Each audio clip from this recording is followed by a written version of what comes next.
Ditampilkan seorang gadis sedang berada di ruangan gelap dan suram, menanti sambil memegang erat pistolnya, bertanya-tanya siapa atau apa yang berada di balik pintu. Semakin lama ketukan terdengar semakin keras, bahkan mungkin bisa dibilang sesuatu di balik pintu kini mulai berusaha menerobos masuk.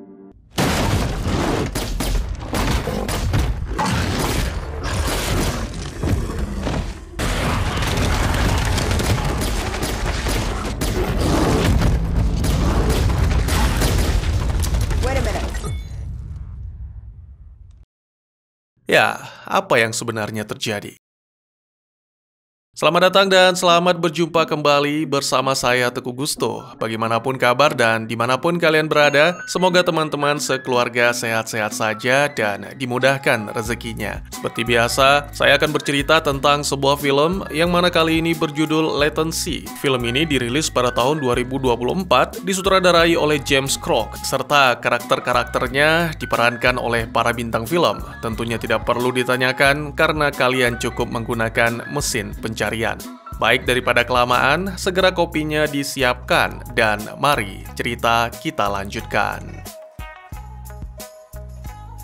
Saat dalam kondisi yang benar-benar terpojok, si gadis mengatakan untuk berhenti dan tiba-tiba semua monster menjadi diam membatu, seperti aksi Neo dalam film The Matrix. Terungkap bahwa semua ini adalah bagian dari game simulasi yang sangat canggih. Ya, gadis itu diminta untuk melakukan uji coba, meskipun game tersebut terlihat menakjubkan, tapi tetap saja masih ditemukan kekurangan, yaitu glitch pada salah satu monster. Segera si gadis melaporkan hal ini dan kemudian pihak developer pun berterima kasih serta berjanji akan segera memperbaikinya. Diketahui si gadis bernama Hana yang menjalani kehidupan sepi sendiri tapi tidak sunyi di apartemen sederhananya. Hana bisa dibilang profesional dalam dunia game, kecuali game kompetitif karena sering kalah. Gadis itu tak jarang ditawari untuk melakukan review game-game terbaru atau perangkat-perangkat canggih lain. Salah satunya adalah yang saat ini ia nantikan dan akan tiba esok hari. Sembari menanti di sela-sela kesibukan, Hana seringkali memainkan game terfavoritnya yaitu Tetris sampai ketiduran. Keesokan paginya, Hana terbangun ketika mendengar ketukan pintu yang mana kali ini benar-benar nyata. Ternyata itu adalah pengantar paket. Meskipun demikian, Hana tetap merasa takut untuk membuka pintu dan bahkan meminta si petugas untuk meletakkan barang dan menjauh agar bisa ditandatangani. Meskipun heran, tapi demi pelayanan, si petugas pun setuju. Hana kemudian segera keluar dengan gemetar, melihat ke sekeliling dengan perasaan cemas, sembari menandatangani. Alangkah terkejutnya ia ketika melihat seorang gadis kecil yang bertanya-tanya mengapa Hana begitu takut, serta meminta izin untuk masuk ke apartemennya. Namun Hana menolak dan bersamaan dengan itu terdengar langkah petugas yang mendekat, jadi Hana segera mengambil barang dan gadis kecil pun hilang entah kemana.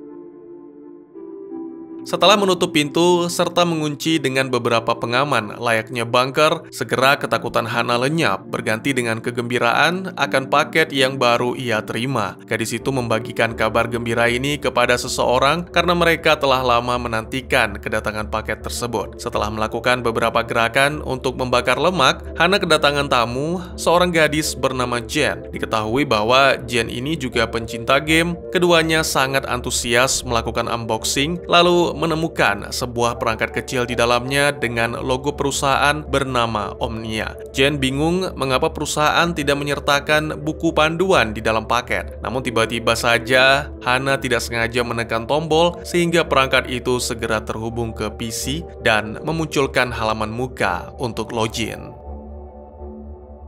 Sembari memeriksa, Hana menyombongkan diri. Dari sekian banyak, Hana satu-satunya gamer yang terpilih sebagai penguji. Meskipun tidak pernah menjuarai turnamen, tapi perusahaan yakin bahwa Hana bisa memaksimalkan kemampuan perangkat itu. Di tengah-tengah perbincangan, terdengar suara AI menyapa hangat yang membuat kedua gadis itu terkejut. Lalu AI pun mengarahkan agar Hana memasang perangkat tersebut di bagian belakang kepalanya. Tentu saja Hana menuruti sehingga AI AI kini memulai proses kalibrasi dengan pikiran Hana. AI itu menjelaskan tentang Omnia merupakan perangkat yang memetakan otak usernya menggunakan pencitraan saraf. Dengan demikian, perangkat ini bisa dibilang dapat membaca dan memahami cara berpikir Hana. Selain itu, Omnia juga dapat mengendalikan semua perangkat, serta program-program dan game yang terhubung dengannya.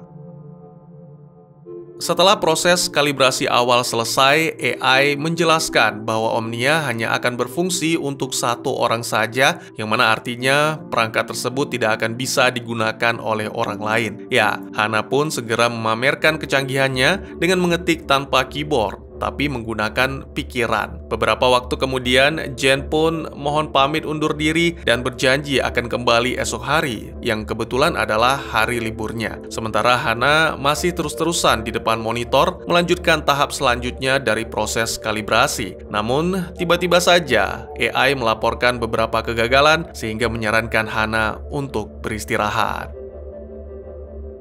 Beberapa waktu kemudian, setelah bangun dan membersihkan diri, Hana kembali didatangi oleh gadis kecil, tapi hanya berdiri di depan pintu dan masih bertanya-tanya mengapa Hana tidak pernah keluar untuk bermain dengannya. Hana menceritakan tentang masa kecil yang selalu dikekang oleh sang ibu karena khawatir akan bahaya yang menimpa. Oleh karena itu, sebagai gantinya, Hana hanya bermain video game di rumah. Kemudian Hana pun membuka lemari untuk mengambil kotak penuh kenangan, di mana di dalam kotak tersebut ia menemukan foto sang ayah serta bola hijau yang pernah mereka mainkan. Lalu seketika kilasan kenangan-kenangan indah pun mulai terlintas.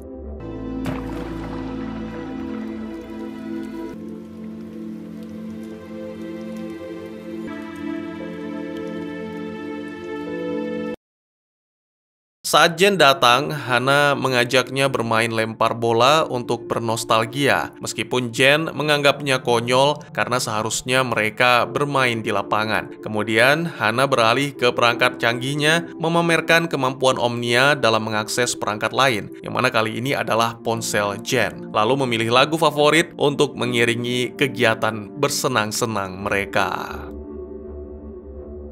Hana meminta bantuan Jen untuk melakukan sesuatu yang dianggap berbahaya, karena pada tahap ini, Omnia akan melakukan kalibrasi rasa sakit. Tentu saja Jen menolak dan segera pergi karena dipaksa. Akhirnya, mau tidak mau, Hana pun melakukannya sendiri, dan bersamaan dengan itu muncul sesuatu yang menyeramkan di belakangnya.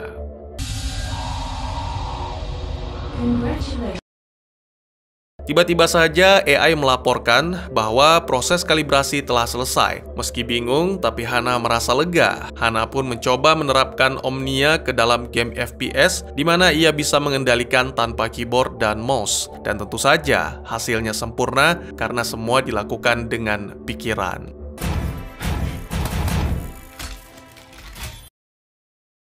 Di tengah-tengah asiknya bermain, muncul tangan yang mengambil bola di atas kasur, dan sekilas Hana melihatnya. Setelah beberapa saat, bola itu secara tiba-tiba muncul begitu saja, yang mana tentu membuat Hana mulai ketakutan. Saat mencoba mendekati, ketukan pintu membuat Hana terkejut. Ternyata itu adalah pengurus apartemen yang menagih uang sewa. Dan saat Hana kembali, ternyata bola hijau itu sudah menghilang. Berpikir mungkin saja hidupnya mulai tidak sehat, Hana pun memutuskan untuk berolahraga tanpa menyadari sosok menyeramkan sedang mengawasi di sudut yang gelap. Adegan kemudian berpindah ke beberapa waktu kemudian, di mana Hana baru selesai membersihkan diri dan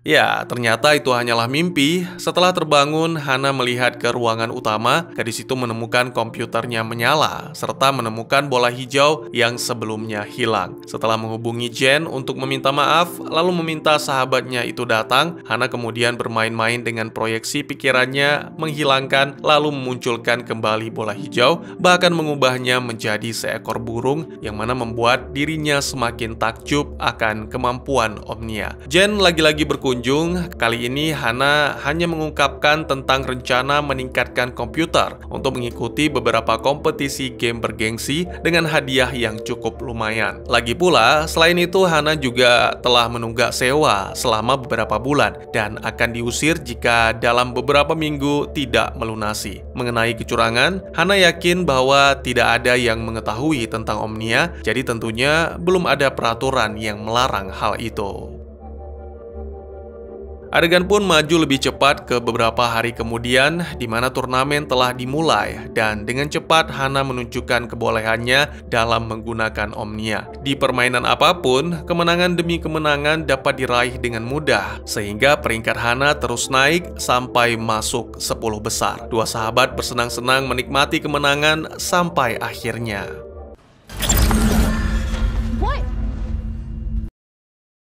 Hana kaget bukan kepalang, apalagi setelah menyadari bahwa hanya dirinya lah yang melihat tangan misterius dari monitor. Bingung karena tak mampu menjelaskan, Hana meminta Jen melanjutkan permainan, sementara dirinya bergegas ke kamar mandi, merenungkan tentang apa yang dialami.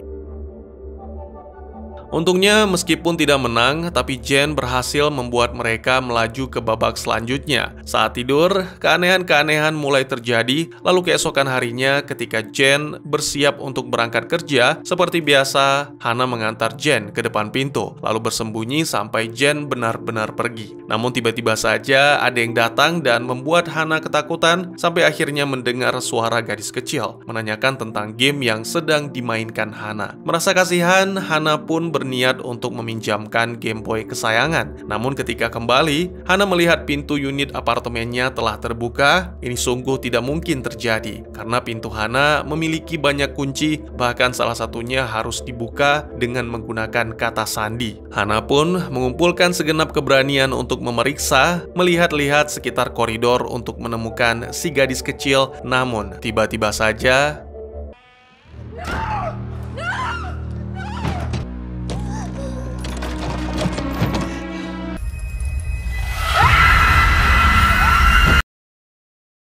ya, tiba-tiba saja Hana mendapati diri sudah berada di dalam dan dengan cepat mengunci pintunya. Masih ketakutan terhadap semua keanehan ini, Hana menghubungi perusahaan Omnia, menanyakan tentang efek samping dari perangkat yang mereka kirim. Petugas yang melayani panggilan tak banyak memberikan penjelasan, melainkan langsung menyarankan agar mengembalikan perangkat tersebut. Namun, Hana tidak bisa melakukan karena masih ada turnamen yang harus diselesaikan. Jadi Hana pun mengaku semua baik-baik saja. Hana kembali melanjutkan beraksi di turnamen, menaikkan peringkatnya sampai-sampai kelelahan dan ketiduran. Ketika terbangun, gadis itu menyadari bahwa hari sudah malam. Hana melihat ke sekeliling dan tiba-tiba gadis kecil muncul. Ketika ditanya, gadis itu menjawab bahwa mereka selalu berada di sana. Bersama dengan itu, sosok mengerikan pun muncul.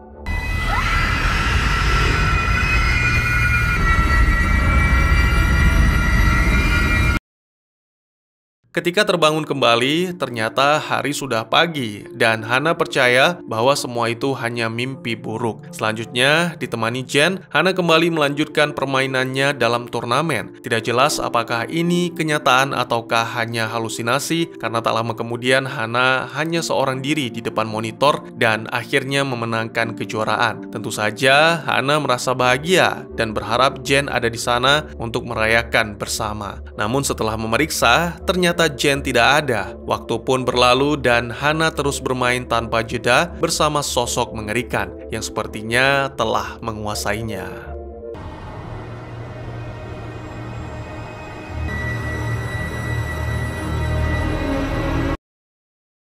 Beberapa hari kemudian, Hana menerima paket yang ternyata isinya adalah piala kemenangan. Terlihat ponselnya berdering, tapi tidak mengenali siapa yang menghubungi. Dan saat ini, Hana masih bertanya-tanya, kemanakah sahabatnya, mengapa tak pernah berkunjung lagi. Mendadak, terdengar suara seperti teriakan dari speaker, lalu ketika suara itu berhenti, tiba-tiba saja Jen berada di hadapan. Hana segera memeluknya, namun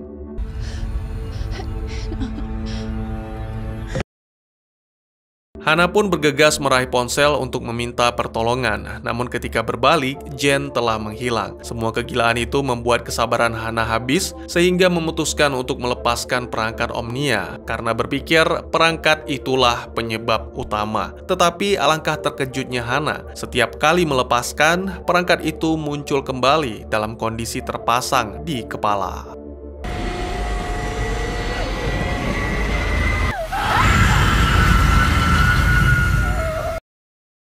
Tidak ada cara lain selain meninggalkan kediaman. Segera Hana bergegas mengepak baju serta barang-barang penting, dan ketika hendak pergi, Hana melihat seseorang diseret ke kamar mandi. Ketika mengikuti, gadis itu menemukan mayat Jen di dalam bathtub. Lagi-lagi keanehan terjadi, tubuh Jen seketika menghilang. Lalu saat keluar dari kamar mandi, Hana menemukan seluruh ruangan unitnya menjadi berantakan, seolah-olah tidak ditinggali dalam waktu yang lama. Hal ini membuat Hana bertanya-tanya, sudah berapa lama dia berada di sana. Lalu segera mengambil tas dan melanjutkan rencana meninggalkan kediaman menuju ke apartemen Jen di lantai atas. Kebetulan Hana memiliki kuncinya karena beberapa hari yang lalu sebelum pergi bekerja, Jen sempat menitipkan. Namun anehnya, setibanya di dalam, Hana malah kembali ke apartemennya sendiri, menyaksikan diri menusuk Jenna dengan obeng, lalu bayangan Hana menoleh, mengaku sebagai Omnia.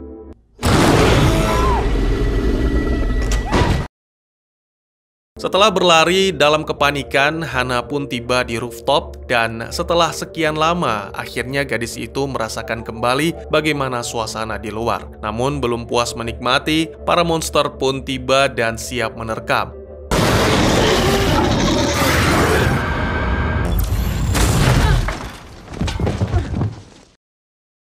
Secara tiba-tiba, Hana pun tersadar mendapati diri telah berada di apartemennya lagi. Pada momen ini, Hana benar-benar yakin bahwa semua yang dia alami adalah pengaruh dari perangkat Omnia. Tak memiliki solusi, akhirnya Hana hanya bisa pasrah. Lalu terdengar ada yang menggedor pintu. Awalnya Hana mengira itu adalah monster, tapi kemudian segera terdengar suara seorang wanita yang mengaku petugas kepolisian mencari Jen yang dilaporkan menghilang.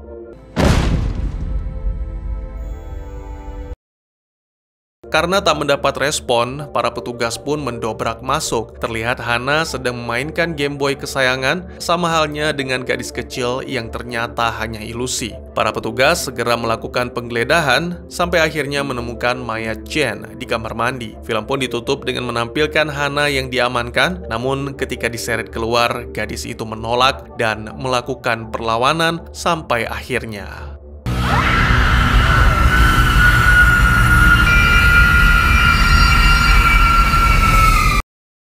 Ya, apa yang sebenarnya terjadi? Dan tamat. Buat yang mungkin masih buram atau nggak paham, film ini bercerita tentang Hana, seorang gamer profesional yang mengidap agorafobia. Dia tinggal sendirian di apartemen dan hidup dari penghasilan sebagai reviewer game serta perangkat canggih yang berhubungan dengan komputer. Hana memiliki satu teman baik dan saya pikir satu-satunya, yaitu Jen, yang tinggal satu atas di lantai apartemennya. Jen ini sering berkunjung untuk membantu Hana, mulai dari mengambilkan surat-surat, membelikan keperluan sehari-hari, menemani, serta memasakkan makanan. Sahabat yang baik sekali, bukan? Kedatangan perangkat Omnia membuat gangguan Hana semakin memburuk. Dia mulai berhalusinasi melihat hal gaib dan realitas pun menjadi tidak jelas. Trauma masa lalu Hana, perasaan terasing, dan kecanggihan teknologi dalam perangkat Omnia sepertinya saling mempengaruhi dan membuat Hana bingung membedakan mana yang nyata, mana yang tidak. Pertama-tama, agorafobia adalah sejenis gangguan kecemasan di mana seseorang takut dan berusaha sebisa mungkin menghindari tempat, situasi, dan kejadian yang mereka yakini akan membuat merasa terjebak, tidak berdaya, atau malu. Dalam kasus agorafobia yang parah, seperti yang dialami Hana, orang tersebut akan mengurung diri di rumah karena percaya itu adalah satu-satunya tempat yang aman. Gangguan ini bisa muncul karena beberapa alasan, namun pada kasus Hana, melalui penjelasan penjelasannya kepada gadis kecil pada suatu adegan, diketahui bahwa sang ibu juga menderita agorafobia akut. Hana tumbuh besar bersama sang ibu yang tidak pernah mengizinkannya keluar untuk bermain dengan anak-anak lain. Sejak sang ibu meninggal, Hana mulai menghabiskan banyak waktu di dalam ruangan dengan Game Boy-nya demi menghindari kenyataan pahit atas kematian sang ibu. Jadi, saya pikir gangguan agorafobia ini diturunkan, mungkin akibat trauma masa kecil atau mungkin diturunkan sang ibu secara genetik. Nah ini, hubungan mereka ini benar-benar akrab, seperti saudara. Karena seperti yang saya jelaskan tadi, Jen kemungkinan besar adalah satu-satunya teman bagi Hana. Namun saat Hana menyadari bahwa diri mulai kehilangan keyakinan pada realitas dan terjebak antara teknologi AI dari perangkat game dan kehadiran supranatural di apartemennya, Jen pun menghilang. Meski berusaha sekuat tenaga, Hana tidak akan pernah lagi menemukan Jen. Karena tanpa sadar, Hana telah menghabisi dan menempatkannya di bathtub. Jadi mengapa Hana tidak sadar akan kematian Jen? Ya tentu, karena kondisi mentalnya terganggu. Hana berada dalam penyangkalan atas peristiwa keji yang ia lakukan. Ingat adegan-adegan Hana berubah menjadi monster? Nah, itu adalah perwujudan dari kekejaman Hana. Ya, di awal film, Hana mendengar suara seorang gadis kecil yang mengajaknya bermain. Sekilas juga ditampakkan wujud gadis itu. Biasanya ia muncul sebagai bayangan gelap dan suara anak perempuan di lorong. Hana pernah menceritakan kepada Jen soal gadis ini, tapi Jen sendiri mengaku tidak pernah melihat gadis yang dimaksud, bahkan tidak pernah melihat anak-anak di gedung itu. Pada akhirnya, terungkap bahwa gadis itu sebenarnya adalah bayangan masa kecil atau perwujudan dari masa kecil Hana yang dipaksa oleh sang ibu untuk selalu berada di rumah, tidak boleh keluar untuk bermain. Untuk sosok menyeramkan, saya tidak yakin bahwa itu ibunya Hana, tapi lebih kepada sosok mengerikan yang membuat Hana teringat akan kemarahan sang ibu jika berani keluar rumah. Jadi mungkin perwujudan dari kemarahan sang ibu yang selama ini menghantui Hana.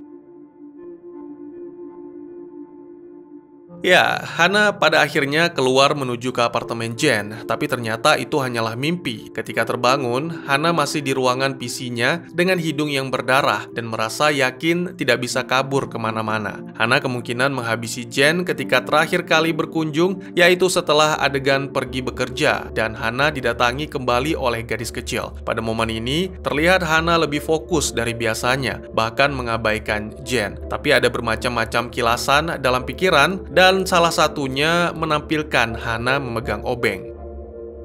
Setiap kali teringat atau memikirkan perlakuan sang ibu, Hana selalu bermain Game Boy-nya. Ini juga terjadi ketika para polisi datang menerobos masuk ke apartemen, lalu pertanyaannya apakah Hana berhasil ditangkap? Ini kembali kepada interpretasi penonton. Film ini diceritakan dari sudut pandang Hana sehingga pada titik tertentu, batas antara realitas dan imajinasi menjadi kabur. Maksud saya, adegan akhir mungkin saja cara Hana memandang insiden tersebut, tapi kita tidak bisa memastikan. Kehadiran supranatural di apartemennya pastilah petunjuk dari trauma masa lalu akibat kematian sang ibu dan dampaknya pada masa kecil Hana yang selama ini dia hindari dengan permainan. Sebuah bagian dari memori yang terungkap karena penggunaan perangkat Omnia.